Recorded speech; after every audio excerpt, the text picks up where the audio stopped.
নমস্কার, খবর দিনভর নিয়ে আপনাদের সঙ্গে রয়েছি আমি সান্নিক। প্রথমেই যে খবরে নজর রাখবো, বরানগরে মঞ্চ ভাঙা ঘিরে বিক্ষোভ। বরানগরে বিজেপি প্রার্থী সজল ঘোষের মঞ্চ ভাঙা ঘিরে বিক্ষোভ। বরানগরে সজল ঘোষের নির্বাচনী মঞ্চ এবং ফ্লেক্স ছিঁড়ে ফেলার অভিযোগ। আমাদের সঙ্গে রয়েছেন আমাদের প্রতিনিধি সুবীরের কাছে যাব। সুবীর, কাদের বিরুদ্ধে এই অভিযোগ সামনে আসছে, কাদের বিরুদ্ধে অভিযোগ করছে বিজেপি?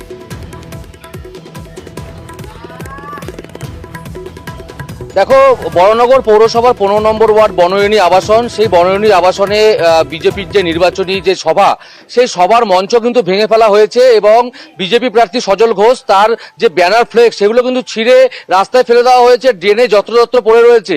এবং এই ঘটনায় কিন্তু যখন এলাকায় আজকে সকালবেলা সজল ঘোষ প্রচারে বের হন, তখন তার কাছে দলীয় কর্মী সমর্থক যারা রয়েছেন তারা তাদেরকে খবর দেন এবং সেই সময় ঘটনাস্থলে তিনি যান এবং সেখানে কিন্তু সজল ঘোষ তারা দলীয় সমর্থক তিনি বিক্ষোভ দেখান এবং তিনি পরিষ্কার জানিয়েছেন যে তৃণমূল কংগ্রেসের তরফ থেকে তাদের পায়ের নিচে মাটি সরে গেছে, সেই কারণের জন্য যে এইভাবে তারা আক্রমণ চালাচ্ছে বিজেপির ওপর, যেখানে সেখানে তারা মঞ্চ ভেঙে দিচ্ছে, ফ্লেক্স ছিঁড়ে দিচ্ছে। কিন্তু তৃণমূল কংগ্রেসের তরফ থেকে কিন্তু গোটা অভিযোগ অস্বীকার করা হয়েছে। তৃণমূল কংগ্রেস জানিয়েছেন এটা সম্পূর্ণই বিজেপির গোষ্ঠীদ্বন্দ্ব এবং অন্তর্কলহের জেরেই এই ধরনের ঘটনা, এর সাথে তৃণমূল কংগ্রেস কোনো রকম ভাবে জড়িত নয়। এই যে মঞ্চ ভাঙা এবং এই যে ফ্লেক্স ছিঁড়ে দেওয়ার ঘটনা, এই গোটা ঘটনায় কিন্তু যথেষ্ট উত্তেজনা তৈরি হয়েছে গোটা এলাকায়। বিক্ষোভ দেখাচ্ছেন বিজেপির কর্মী সমর্থকেরা এবং বরানগর থানায় লিখিত আকারে অভিযোগ জানাবেন, এমনটা কিন্তু জানিয়েছেন বিজেপি প্রার্থী সজল ঘোষ। বেশ, কারা ভেঙেছে, কে ভেঙেছে, কখন ভেঙেছে সব জানি।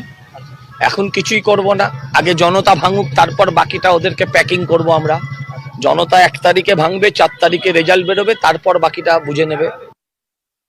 তৃণমূল এসব করে না। তৃণমূল কোনো রাজনৈতিক দলেরই, ওদের বলে নয়, কোনো রাজনৈতিক বিরোধী রাজনৈতিক দলকে কোনো কিছু পোস্টার বা ফেলাক বা কোনো কিছুই ছেড়ে না। তৃণমূল সবসময় বিরোধী রাজনৈতিক দলকে সম্মান দেয়।